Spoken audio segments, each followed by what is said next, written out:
mas faça de forma gentil e sempre acompanhado de sua respiração, ok? Então, como instruções gerais, o que nós temos que observar? Primeira coisa, meditar é familiarizar-se com si mesmo e como que você está, como você se sente neste momento. Meditar é um processo de ancoragem, de pertencimento ao momento presente. Meditar também faz com que nós nos tornemos mais lucidamente conscientes do momento presente e tudo aquilo que está no momento presente. Por exemplo, o ambiente que você está. No momento que você se familiariza no processo inicial da meditação, tudo que estiver presente, aromas, presenças, movimentos, ruídos, tudo isso passa a fazer parte da sua consciência no momento presente. Ou seja, você está totalmente consciente que isso tudo está presente. E com isso, nada no ambiente externo deveria ser causa de distrações. Não deveria mais chamar sua atenção. À medida que nós nos aprofundamos nessa experiência de pertencimento ao momento presente, nós vamos nos tornando cada vez mais conscientes também do nosso fluxo mental, dos pensamentos. E aí nós vamos perceber que os pensamentos surgem e se dissolvem. Essa é a natureza dos pensamentos. Não há nada aqui para brecar ou parar de pensar. Não é isso. É simplesmente tornar-se consciente que o movimento dos pensamentos é um processo natural. Se quando os pensamentos surgem, nós simplesmente estamos conscientes dele, mas nós não nos envolvemos com eles, não dialogamos com eles, não rejeitamos, não apegamos. Em sua própria natureza ele se dissolve e a nossa atenção permanece no momento presente, lúcida, serena, consciente. Então, à medida que isso vai se tornando um processo natural, vão se esvaziando todas as nossas emoções afetivas, o nosso corpo está num contínuo processo de relaxamento a cada exalação. Então, nós vamos nos tornando mais relaxados, cada vez mais confortáveis em nós mesmos, mais lúcidos, conscientes, serenos, até que, como se diz no Dharma, a nossa mente vai experienciando sua natureza de luminosidade e de espaço. Então, por alguns minutos, nós vamos fazer isso. E assim, nós podemos começar.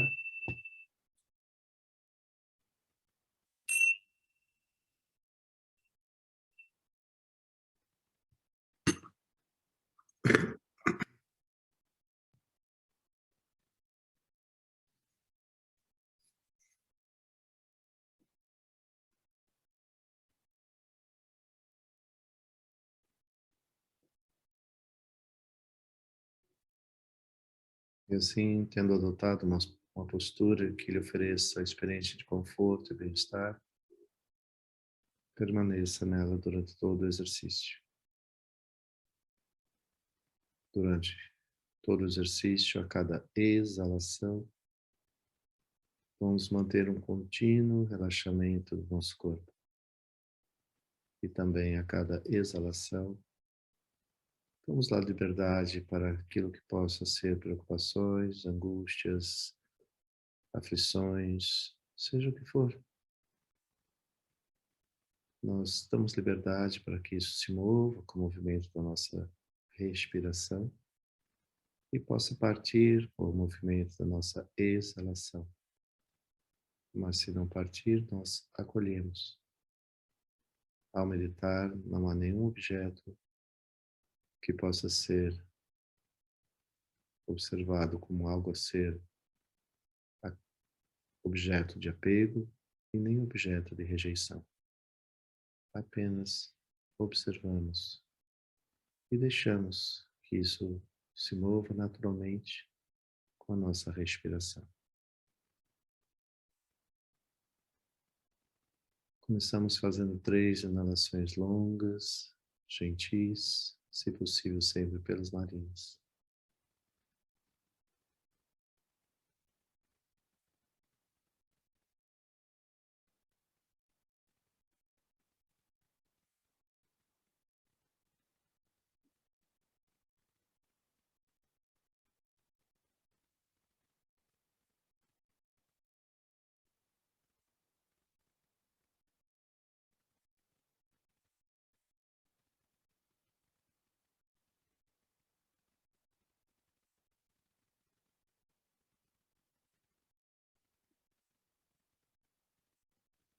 Tomamos nossa respiração natural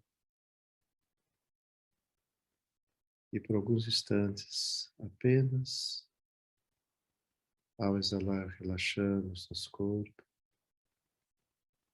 e deixamos que o movimento das nossas emoções possam entrar em equilíbrio.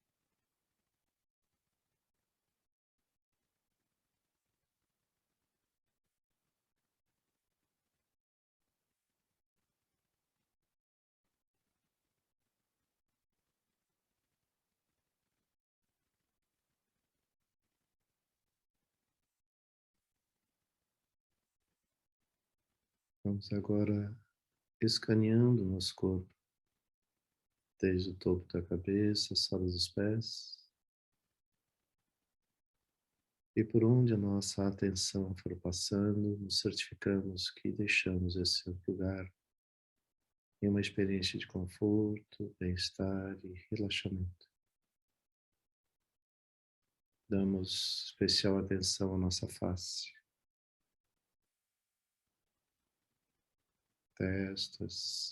nossa testa, sobrancelhas, pálpebras, as orelhas, as bochechas, as narinas, os lábios, a língua, o maxilar,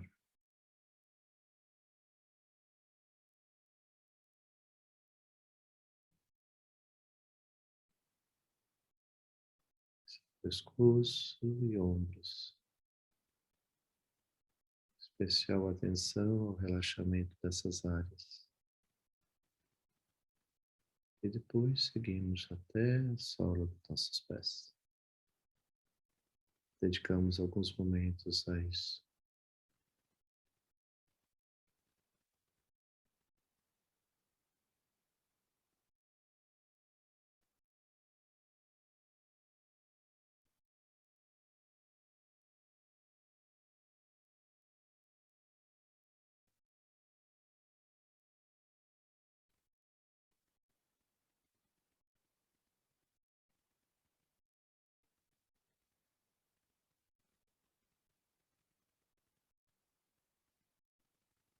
Inalando, retendo e exalando gentilmente, relaxando todo o corpo.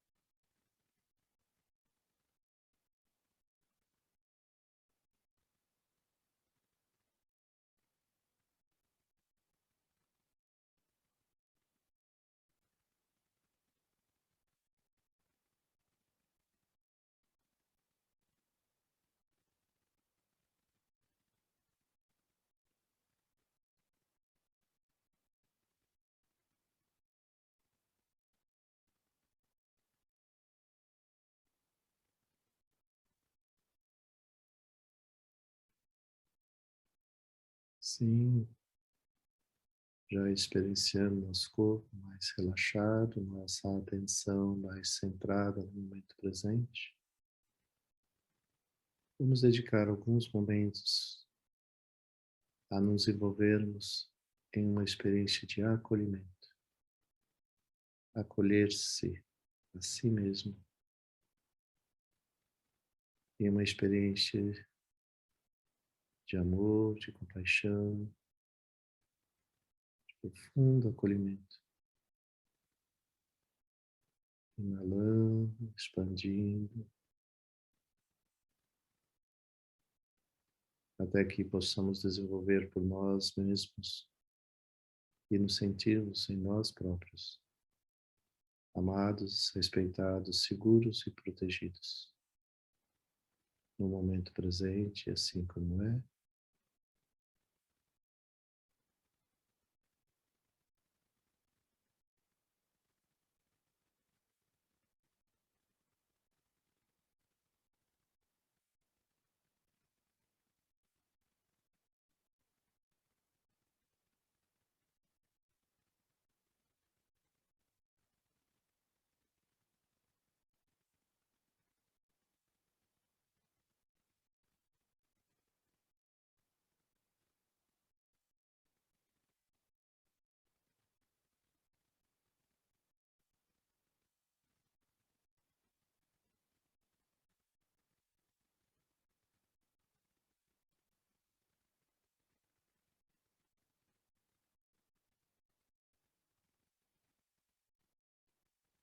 E agora, para trazer ainda mais acuidade, a nossa atencionalidade, desenvolvendo uma visão unifocada.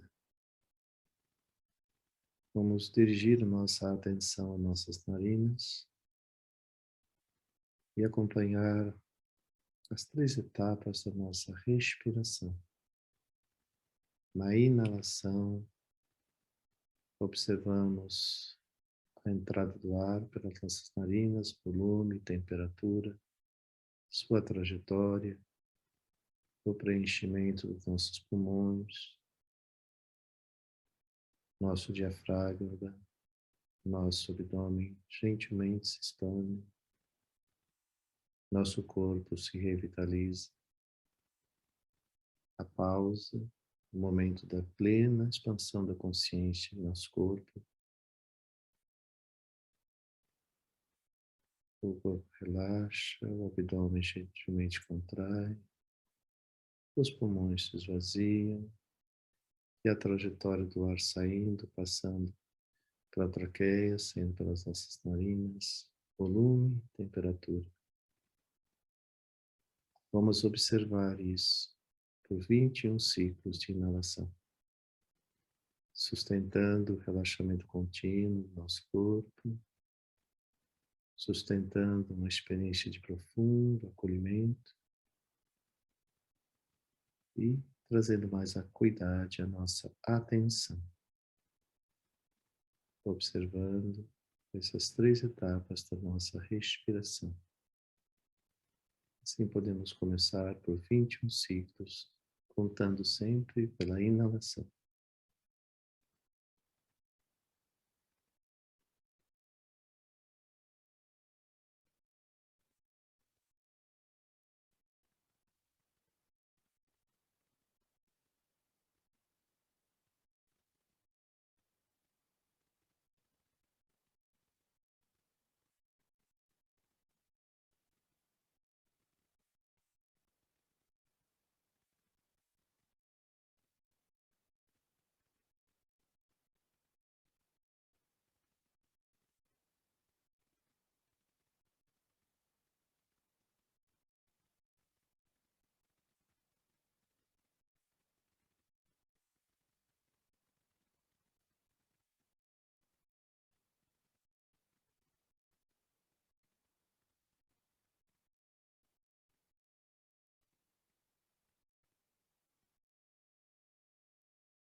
Agora liberamos a nossa atenção de qualquer tarefa,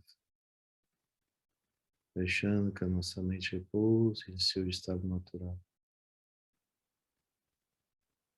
em sua própria experiência, luminosidade, espaço,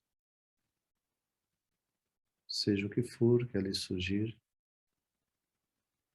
à medida que nós não nos identificamos, não nos envolvemos, em sua própria natureza retrocede e se dissolve. E nós permanecemos no estado de lucidez, serenidade, luminosidade e espaço.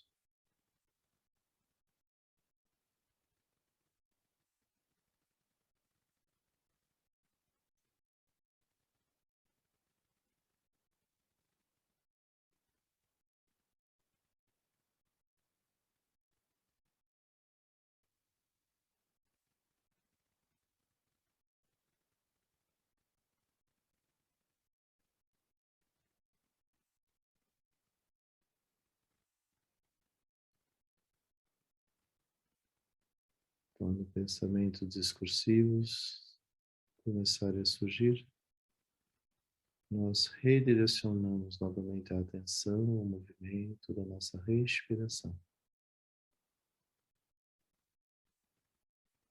Se quisermos prosseguir com o exercício, fazemos isso até que a nossa atenção fique totalmente repousada, estabelecida no movimento e na experiência da respiração.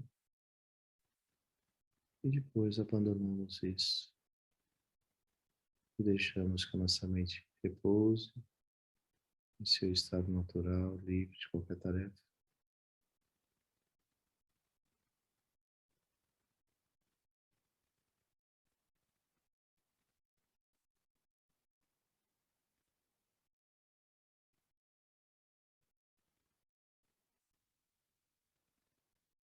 Para encerrar o exercício, fazemos novamente 3 inalações longas, gentis, percebendo o nosso corpo relaxado, percebemos a nossa mente e a nossa atenção no momento presente, no aqui e no agora, e desenvolvemos profunda gratidão pelo momento presente.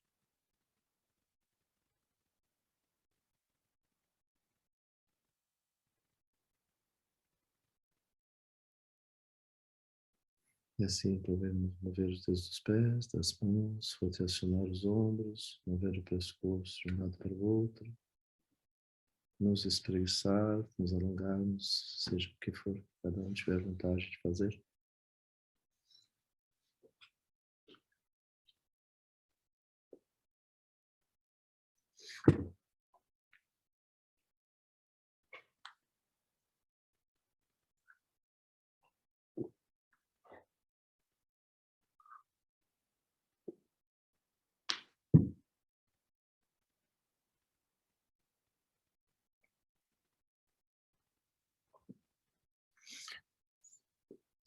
Muito bem.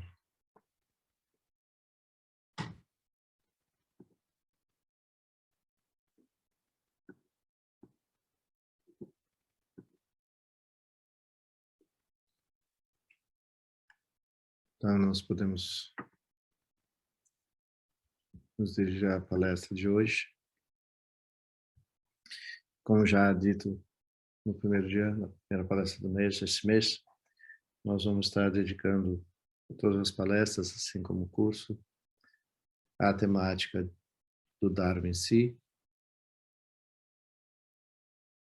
dando um pouco mais de conhecimento dos processos basilares para um praticante, ou para aqueles que tiverem interesse de saber qual é o caminho budista, mesmo não se tornando oficialmente um budista, significa dizer que precisar tomar refúgio, nada disso, mas pelo menos tendo apreciação pelos aspectos filosóficos, os aspectos da psicologia e das ciências contemplativas. Mesmo para isso, há uma maneira de praticar o Dharma, ou praticar esse conhecimento. Também lembrando que daqui a algumas semanas, os livros que estão, os temas, as temáticas dessas palestras vão subir na nossa biblioteca Sakya, no site, que são livretos do 41º Sakyagama Rinpoche, o 42º Sakya Trizin com Rinpoche e o 43º. E aí vai estar já em português, vocês podem ter acesso para reler essa temática que nós estamos usando essa semana, esse mês, nos nossos encontros de terça-feira. Muito bem. Então, qual seria a maneira correta, como disse o Santari Sakya Trizin, 41º Sakya Trizin, o caminho correto? Primeiro nós temos que lembrar que, como seres humanos, né, da maneira que nós vivemos, nós temos muitas preocupações diárias, né? Como adultos, nós temos que prover para termos nossa moradia, nossa vestimenta, nossa alimentação. Em família, né, a manutenção da nossa família. E para isso nós temos várias preocupações, atividades diárias comuns, né, a todos nós. Os monges, teoricamente, não teriam essas preocupações. Teoricamente. Os monges vivem nos mosteiros e a comunidade que mantém os mosteiros, obviamente mantém os monges, então os monges não têm essas preocupações de prover família, de que trabalhar e assim por diante. Mas isso também hoje em dia já está um pouco diferente, principalmente para nós monges ocidentais. No entanto, o que é importante entender é que na nossa vida cotidiana, né, desde que nós nascemos, vamos crescendo, nos tornamos adultos, e com isso os nossos envolvimentos com a vida diária vão se tornando cada vez maiores, e essas preocupações todas vão acontecendo naturalmente, para uns mais, para outros menos, mas certamente há essas preocupações de como prover-se. E com isso surgem as nossas aflições, nossos medos, nossas confusões, nossas ansiedades, nossas angústias, e assim por diante. Então, essa conversa que eu vou ter com vocês hoje não é falando sobre a vida monástica, eu vou falar sobre a vida de todo mundo, a vida normal, assim como ela é. E como que tendo, né, essa rotina do dia a dia, como que nós assim mesmo podemos usufruir dos ensinamentos na área da filosofia, da psicologia, das ciências contemplativas, de maneira a trazer a essas experiências todas que nós temos no todo dia, uma visão mais positiva, mais construtiva, e ao mesmo tempo diminuindo essas aflições, e podemos ter momentos mais duradouros de contentamento, de satisfação, de alegria, felicidade. Podemos, inclusive, como fizemos durante a meditação, desenvolver a habilidade de permanecermos mais centrados e assim tendo mais acesso, né, ao nosso saber. Nós somos seres inteligentes, somos dotados de cognição, então nós temos essa habilidade que faz parte da evolução humana de fazer uso disso tudo de uma maneira cognitiva, de uma maneira estruturada. Mas, para isso, nós precisamos treinar cada vez mais, frente ao dia a dia, principalmente as pessoas que moram em grandes centros, né? Como que nós podemos permanecer, mesmo tendo toda essa realidade ao nosso redor, como que nós podemos permanecer de maneira lúcida, serena, com um sentimento de contentamento em nós, plenamente conscientes de tudo que está ao nosso redor, e assim podemos ter vidas mais positivas, construtivas, realizadoras, e assim nos sentirmos mais plenos nessa jornada. Então é sobre isso que fala esse ensinamento de sua santidade. Então,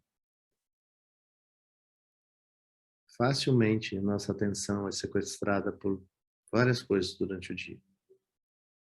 Então, o que nós precisamos fazer no caminho? Praticantes, não praticantes, aqueles que creem ou não creem, isso aqui é uma prática de vida, um treinamento.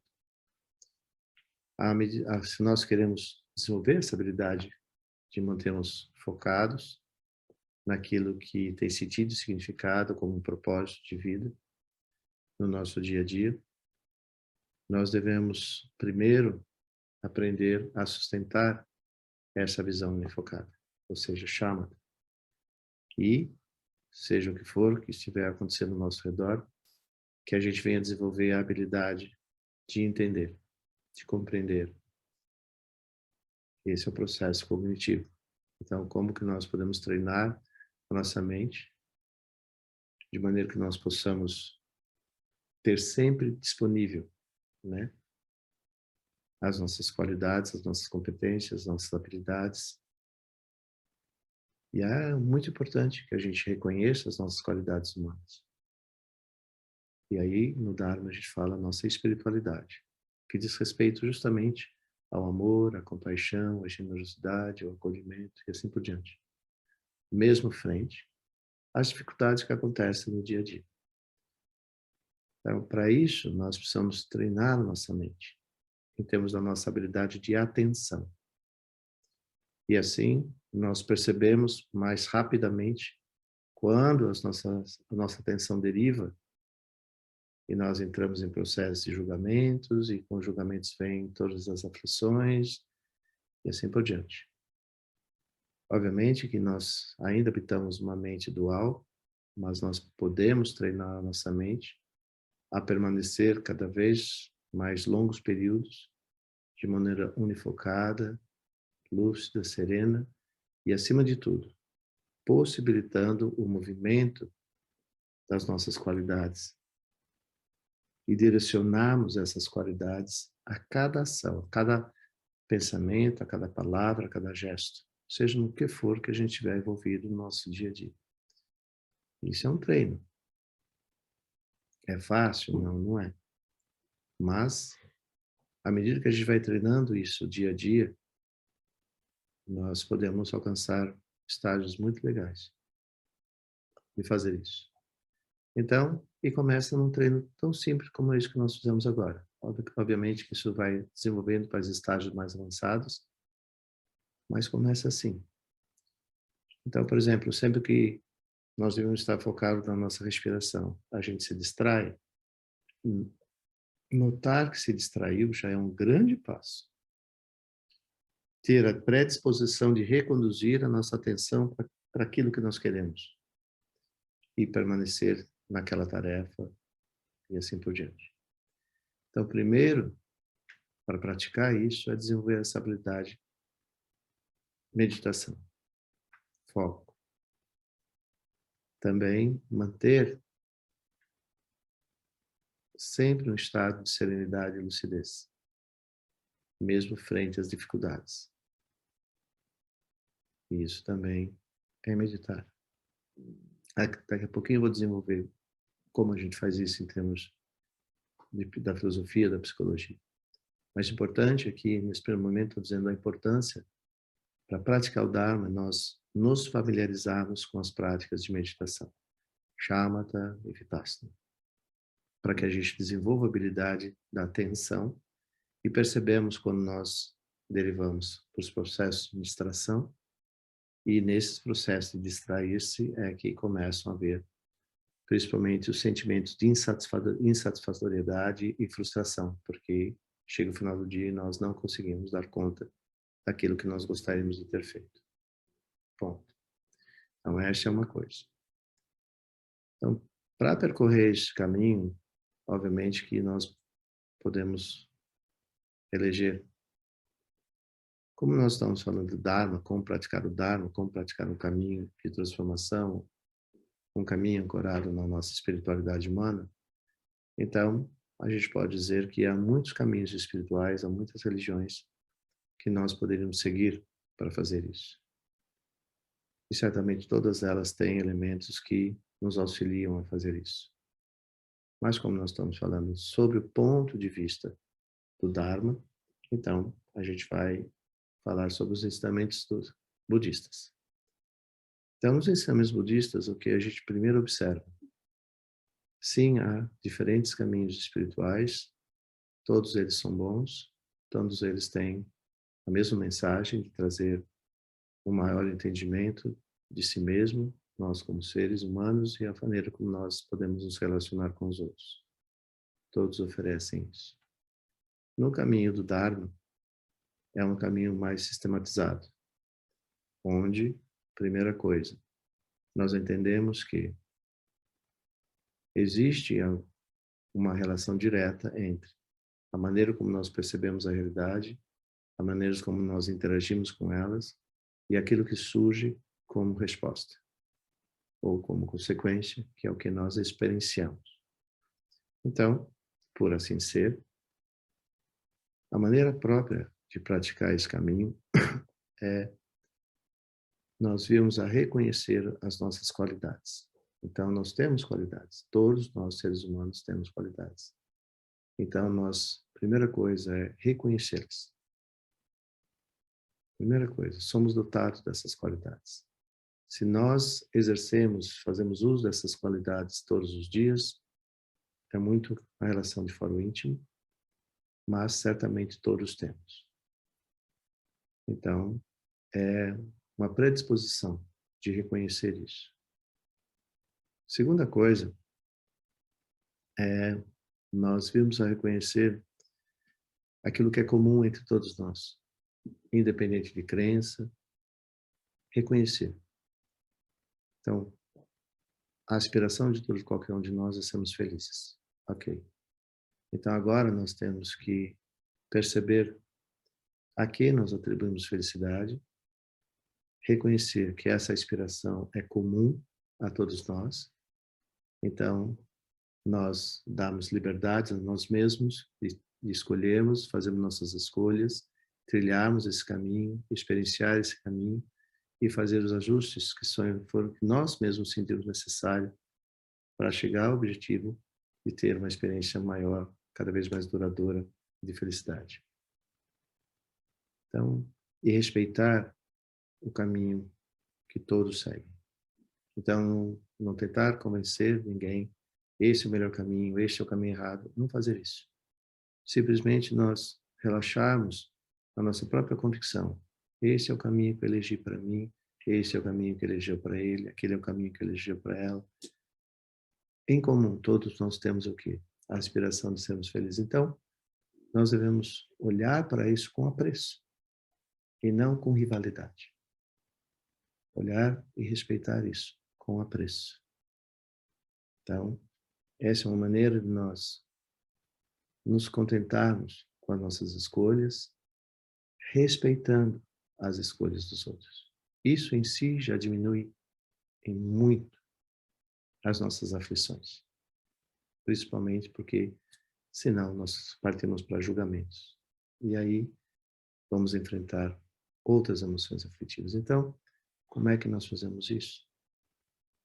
Então, acolhendo, respeitando. Seja qual for o caminho que nós fomos escolhendo, nós devemos investigar a natureza das nossas escolhas. Aí é uma coisa bastante sensível de cada um. Se nós temos a aspiração de sermos felizes, e se nós escolhemos este ou aquele caminho, agora existe uma coisa que norteia. Nós olharmos firmemente qual a motivação e a intenção que nós escolhemos esse caminho. E nos permitirmos experienciar esse caminho de uma maneira simples, sem trazer muitas expectativas. Expectativas muitas vezes nos iludem e nos distraem. Então nós devemos ter a intenção, a motivação, que é diferente de colocar como expectativa. Dar a você mesmo a liberdade de experienciar. dar a você a liberdade de fazer as correções, dar a vocês a liberdade de investigar, perguntar. Mas a primeira pergunta que nós devemos sempre, o sujeito a quem nós devemos sempre fazer a pergunta, inicialmente, é a nós mesmos. Buscando em nós sempre a resposta, o porquê elegemos isso ao invés daquilo, aquilo ao invés disso. E nos permitirmos fazer essas mudanças. Isso é fundamental. Então, quando nós, né, trilhamos o caminho do Dharma, nós sabemos que nós temos essa liberdade. Então, isso já traz para nós uma sensação de alegria, não de aprisionamento, mas de liberdade. Então, todo momento nós devemos olhar isso, examinar isso.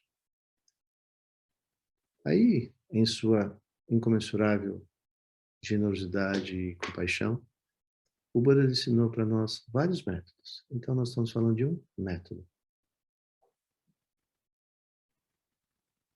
Aí, nesse método, nós temos o que no Dharma nós chamamos o caminho Hinayana, o caminho Mahayana, e dentro do caminho Mahayana está o caminho Vajrayana. O que isso significa em si? Primeiro, significa que no caminho Hinayana, eu estou preocupado mais com a minha própria, com o meu próprio crescimento, meu próprio desenvolvimento. Isso a gente chama de autoliberação. Este caminho exige de nós algumas coisas. Primeiro, que nós venhamos a observar em muito a maneira como nós nos comportamos em sociedade. Ou seja, nossa conduta. Então, dentro do Dharma como um todo, uma coisa que nós temos que observar o tempo todo é a nossa conduta.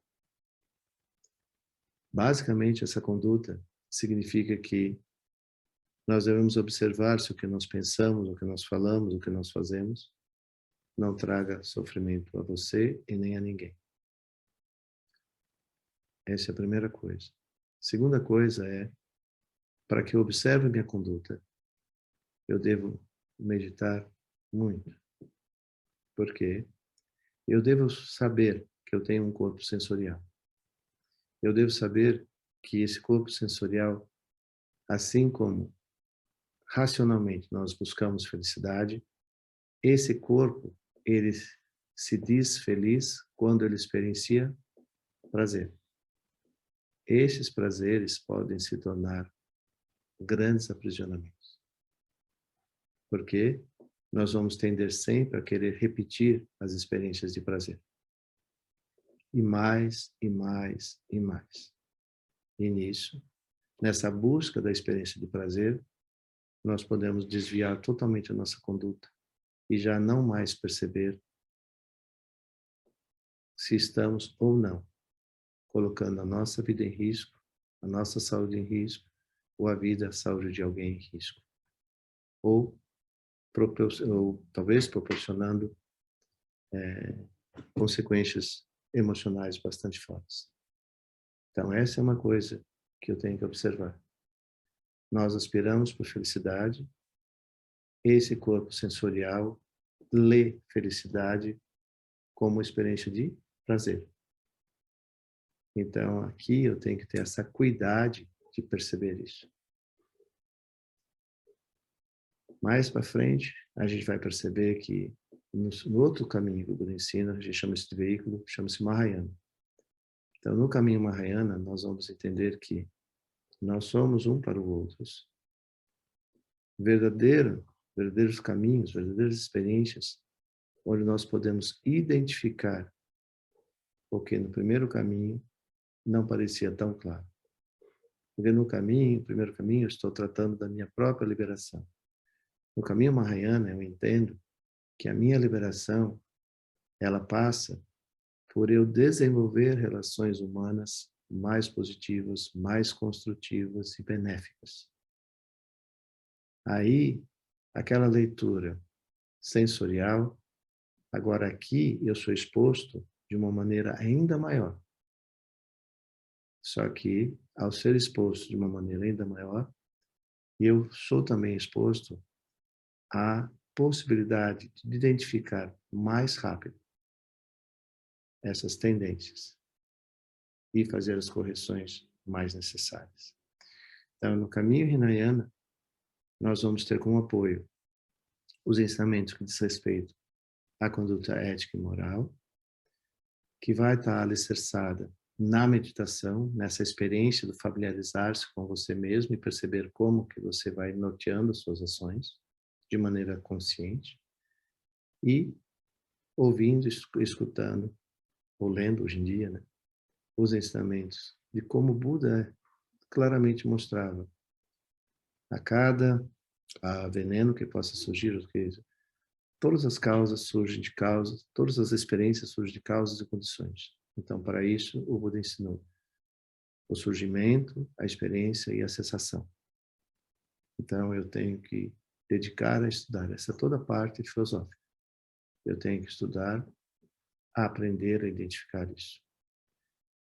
Quando eu venho para o caminho Mahayana, eu vou trazer esse conhecimento, só que agora, na minha experiência de vida diária, como um praticante, ou como aquele que se inspira, né, nos ensinamentos budistas, como a gente chama, um simpatizante, eu vou procurar observar como isso é, independente de eu ser ou não um praticante do Dharma. Mas eu vou observar isso como um ser humano. Vou me inspirar nisso. Então, vale para ambos os casos. Então, quando eu venho para o caminho Mahayana, eu vou trazer essa experiência do Hinayana e vou adotar o caminho de um Bodhisattva. Ou seja, aqui existe uma coisa que é fundamental, que é o refúgio, que significa dizer, quando eu tomo refúgio, eu estou assumindo que eu vou estudar a filosofia, a psicologia, as meditações, para experienciar. Seguido a isso, existe uma coisa chamada o Bodhisattva, o caminho daquele que quer, na experiência, se liberar de tudo aquilo que possa ser para si e para outros, causa e condição de sofrimento. Isso tem um nome, que se chama Bodhicitta. Então, quando nós, como seres humanos, crendo ou não crendo, apenas na aspiração de experienciarmos mais duradouramente experiências de contentamento e felicidade, e desenvolvermos relações humanas mais verdadeiras, baseadas nos aspectos da virtude, então nós desenvolvemos isso que a gente chama de bodhicitta. Seria liberar-se de todos os condicionantes, ou, em outras palavras, liberar-se da ignorância. Mas eu não sei que eu sou ignorante. Ninguém fala, né? Eu sou ignorante.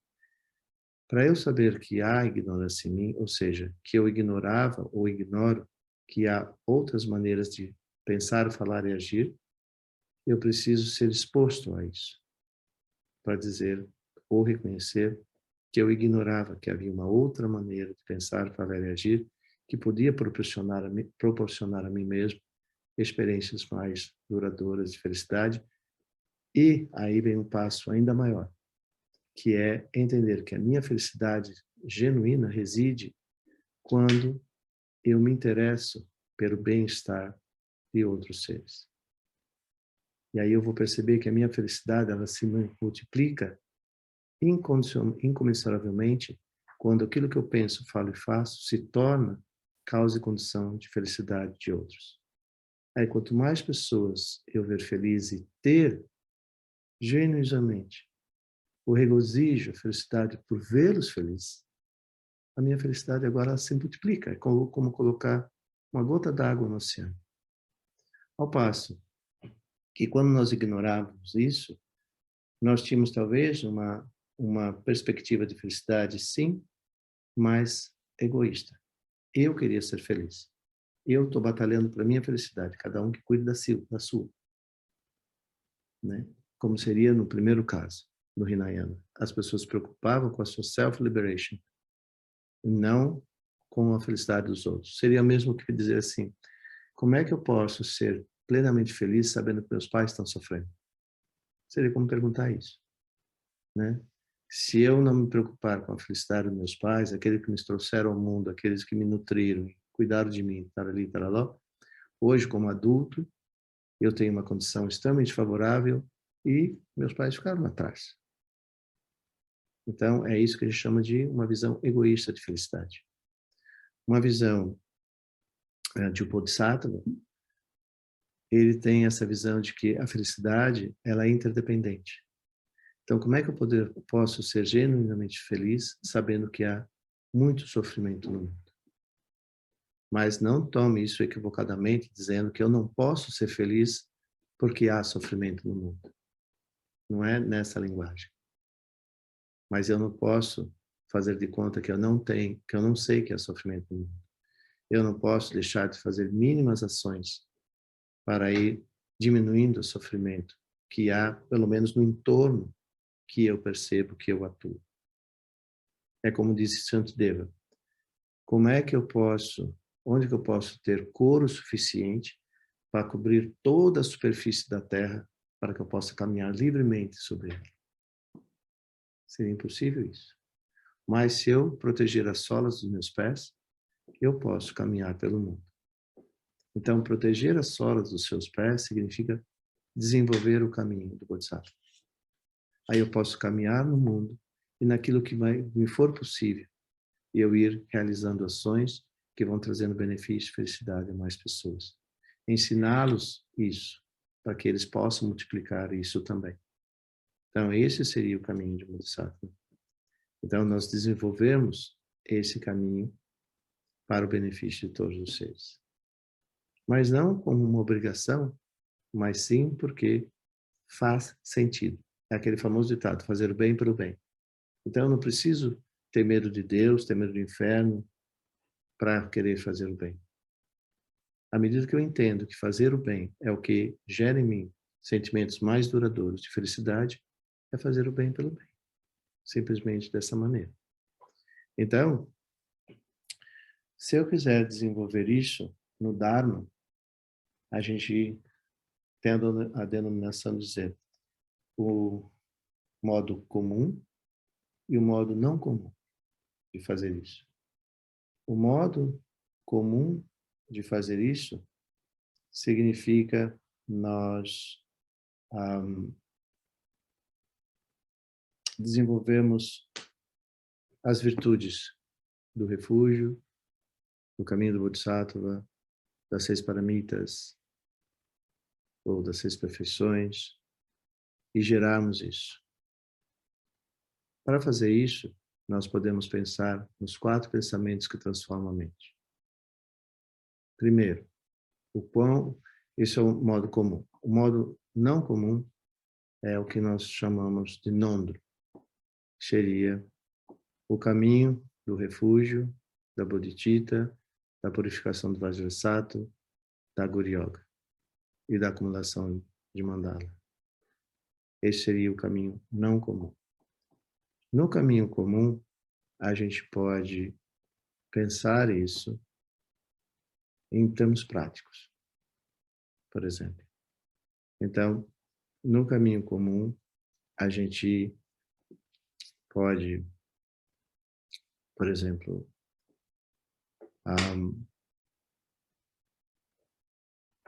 imaginar o nosso renascimento, o nosso nascimento humano.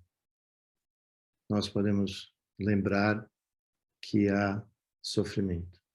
Nós podemos pensar que todas as coisas são impermanentes e nós podemos pensar nas leis de causa e efeito. Então, por exemplo, todos nós nascemos, estamos aqui. Olhe para o seu corpo, olhe para a sua vida nesse exato momento. A vida é assim como ela é, para cada um de nós. Aí nós vamos perceber que há pessoas que estão bem, há pessoas que estão doentes, há pessoas que estão com doenças incuráveis, há guerras, há todo tipo de sofrimento. Aí nós devemos olhar como nós estamos, não de maneira egoísta, mas de maneira a desenvolver lucidez e consciência. É a primeira coisa que a gente faz na meditação. Nós respiramos para nos dar conta de saber que nós estamos vivos. Nós observamos as sensações do nosso corpo para desenvolver o saber que temos um corpo funcional, ou seja, perfeito. Mente perfeita, corpo perfeito. Nós observamos que somos inteligentes, que temos cognição, que temos habilidade de aprender, de transformar, de nos libertar da ignorância que produz o sofrimento. Isso já não nos coloca numa situação muito diferente de muitos outros. E isso não é por acaso. Nada é por acaso. Então, quando nós comparamos a maneira como nós estamos hoje, devíamos, nesse momento, gerar uma incomensurável gratidão por todas as causas e condições que nos trouxeram até esse momento. E aí, a primeira causa e condição são nossos pais.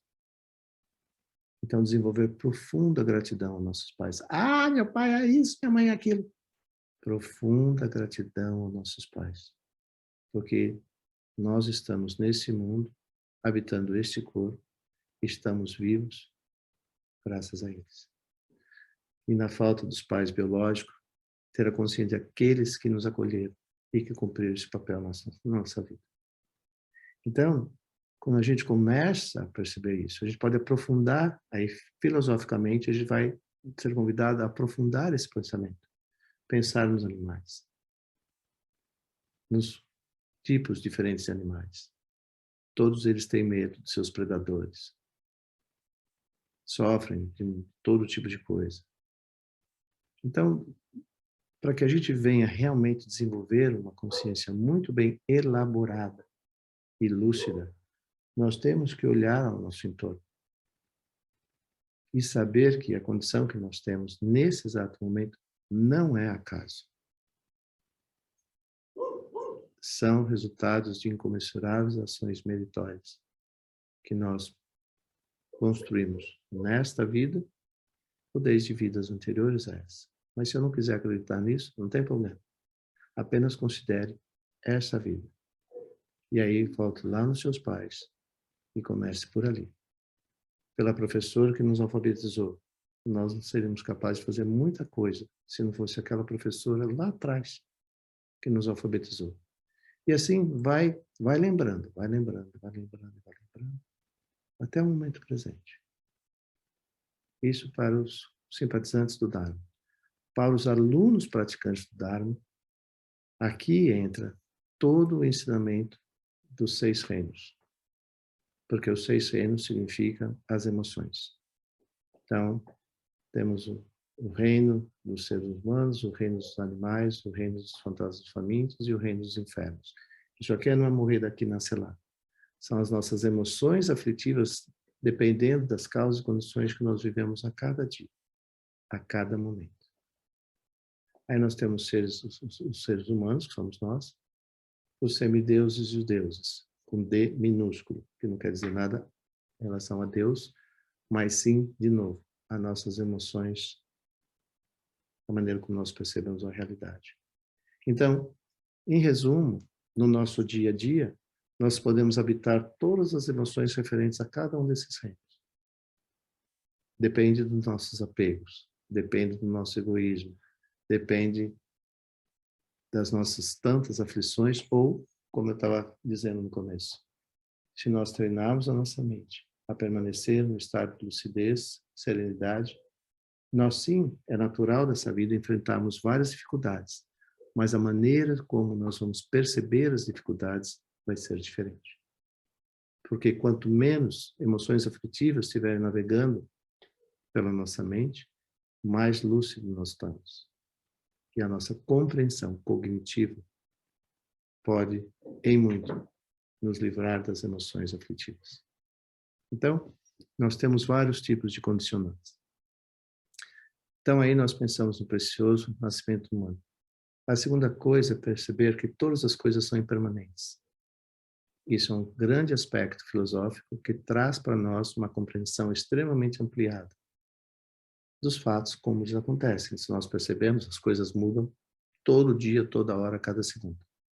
E acima das mudanças de todas as coisas, nós mudamos de ideia o tempo todo. Então, mudanças. A terceira coisa chama-se a lei de causa e efeito, a lei do karma.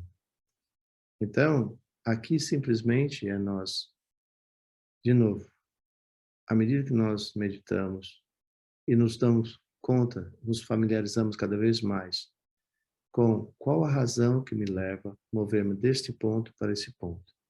Qual e por que eu elejo essas pessoas como amigos, aquelas como inimigos, aquelas como indiferentes. De novo, eu tenho que investigar o que sustenta essa decisão, o que sustenta essa percepção, o que sustenta esse comportamento. E, de novo, investigando e observando que eu mudo a posição dessas pessoas o dia inteiro. Melhor amigo, pior inimigo, conhecido, desconhecido. E isso tudo navega junto com as emoções. E isso navega junto com a maneira como nós agimos ou reagimos, construindo novas causas e condições, ou nova lei de causa e efeito. Então, não seria difícil, no final de olhar para tudo isso, e dizer, uau, há sofrimento. Então, essa é a primeira lição que o Buda deu. Há sofrimento. Agora, nós não somos aprisionados a esse sofrimento. Nós podemos nos liberar desse sofrimento. Por quê? Em última análise, tudo isso que nós estamos falando reina, ou habita, ou está, ou se é experienciado onde? Na nossa mente. Na maneira como nós percebemos a realidade. E isso é uma particularidade de cada um. Nós não percebemos as coisas do mesmo jeito. Então, ao saber isso, talvez desperte em nós a curiosidade. Uau, então há um caminho de se liberar disso tudo? Esse foi o caminho que o Buda descobriu. Isso significa a iluminação. E é isso que ele nos ensinou. Então, há sim um caminho. Agora, que ele só pode ser traçado por cada um de nós. Isso ele deixa bem claro. O método está aqui. Agora, o caminhar no método é de cada um. Ele não vai salvar ninguém. Ele nunca se colocou nesse lugar. Então, nós temos que ter consciência disso. Isso seria, então, o caminho comum. O caminho não comum, aí sim, esse é para aqueles que adotam o Dharma como seu caminho espiritual. Então, no caminho não comum, aí está aquilo que a gente chama do Nondro, que é realmente desenvolver uma compreensão muito acuída do que nós chamamos da joia tríplice, ou seja, o Buda, o Dharma e a Sangha. A partir daí, ter a verdadeira intenção, a inspiração de tomar o refúgio, ou seja, acolher os ensinamentos do Buda, acolher a Sangha, ou seja, aqueles que praticam o mesmo caminho, né? Acolher o Buda, a sabedoria, acolher o Dharma como método e acolher os companheiros de jornada como Sangha. Aí já é um praticante. A partir disso, reconhecendo isso, o Nondro agora solicita que a gente, como praticante, faça lá o acúmulo das acumulações e das meditações necessárias para desenvolver essa meditação de forma mais acuída. Depois disso vem o caminho do Bodhisattva, a prática de Vajrayana, de Vajrasattva, que significa nós, em meditação, termos a inspiração, a aspiração de purificar, pacificar os nossos condicionantes. Ou seja, aquilo que no comum era a lei de causa e efeito, então todos nós temos condicionantes. Por isso que nós, apesar de estarmos nessa sala, olharmos a mesma coisa, nós não vemos as coisas da mesma maneira, nós reagimos de maneiras diferentes a cada causa e condição. Então, na meditação em Vajrasattva, nós vamos purificando e pacificando esses condicionantes de maneira que aquilo que sobra na nossa visão é a visão pura, a visão correta dos fenômenos. Ou seja, entender a natureza dos fenômenos assim como eles são.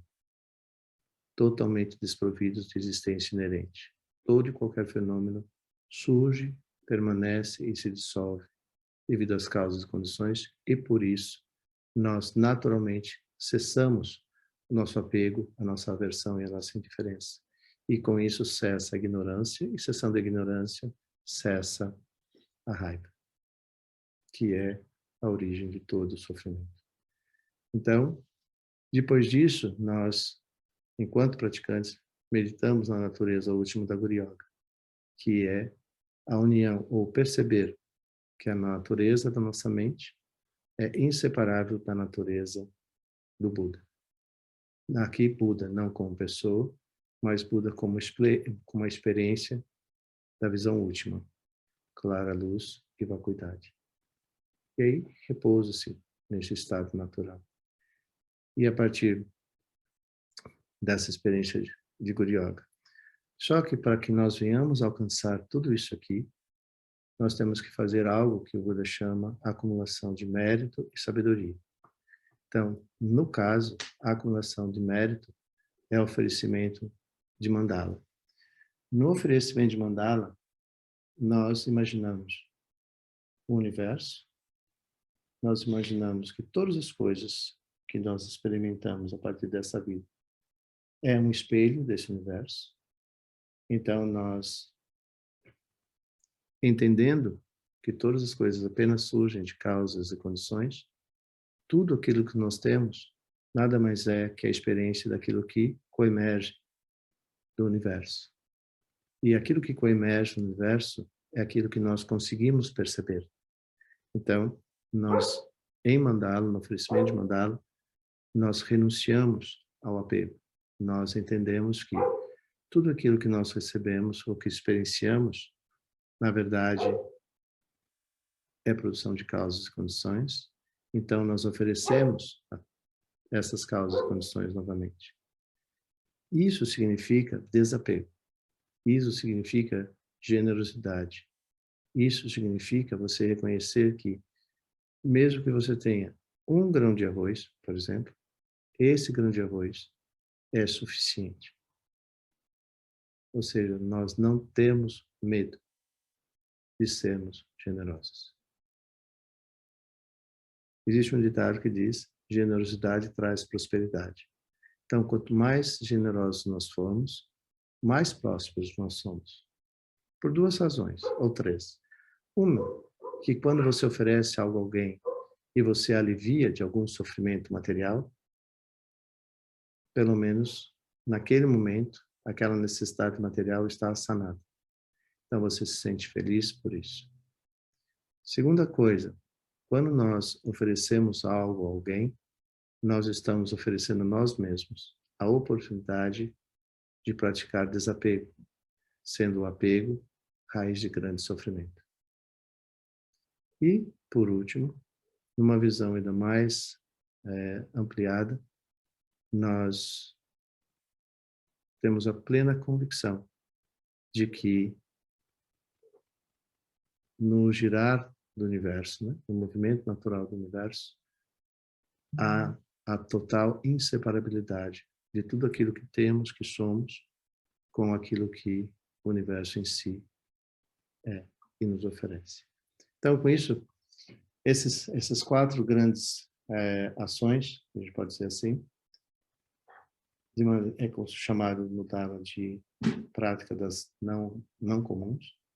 Na verdade, elas são práticas diretas e extremamente eficazes para que a gente possa se liberar da natureza última do sofrimento, que é ignorar a natureza última de todas as coisas como sendo absolutamente vazias de existência inerente.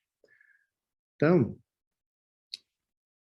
à medida que nós conseguimos fazer tanto a prática do caminho comum como a prática do caminho não comum, isso nada mais é que um método. Mas, acima de tudo, reconhecer, acima de tudo, é que nesse treino todo, ele ocorre na maneira de meditação. Ou seja, nós estamos observando a natureza de como que as coisas surgem na nossa própria mente. E entendendo cada vez mais que o universo que nós habitamos, cada um de nós experiencia, ele só existe na nossa própria mente. Então, por isso que, apesar das coisas todas, da verdade relativa, estarem aí, porque coemergiram de causas e condições, nós experienciamos de maneira totalmente diferente. Então, isso significa que é a maneira como nós agimos e reagimos àquilo que surge na nossa própria mente.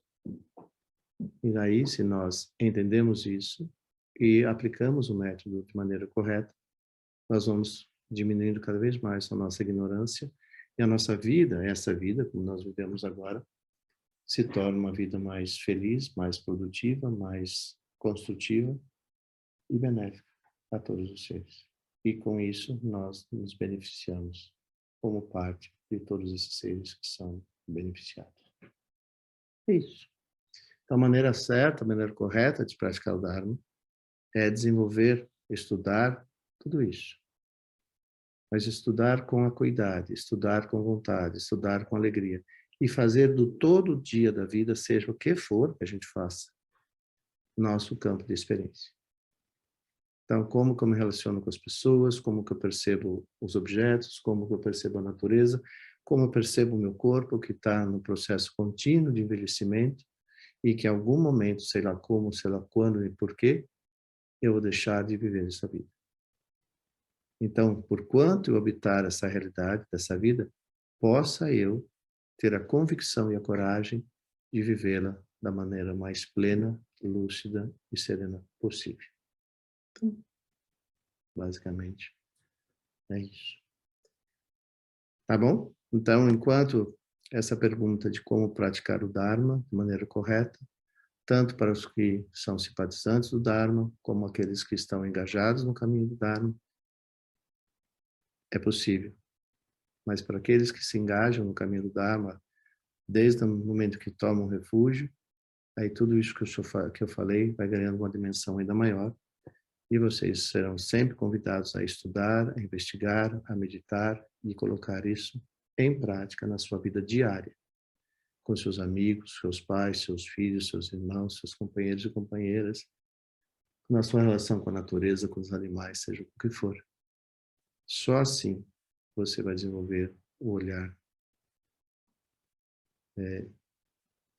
a visão pura sobre todas as coisas. Ok? Então, era isso que eu queria compartilhar com vocês hoje. Muito obrigado a vocês que estão aí. Muito obrigado a vocês que estão aqui. E seguimos juntos. Apenas que agora eu gostaria de convidá-los e lembrá-los como atividades aqui no mosteiro. Esta semana, quinta, sexta, sábado, domingo, nós estamos com a presença da equipe do Mansekam, que é o Instituto de Ciências Médicas e Ciência e Astrociência, que fica em Dharamsala, na Índia, que faz parte de todo o movimento de Sua Santidade Dalai Lama, na preservação da cultura, da sabedoria tibetana. Então, vamos estar aqui o Dr. Lundrup e a astróloga Tenzin para dar palestras, quinta, sexta, sábado, domingo, aqui no mosteiro. É um evento somente presencial, não será transmitido online.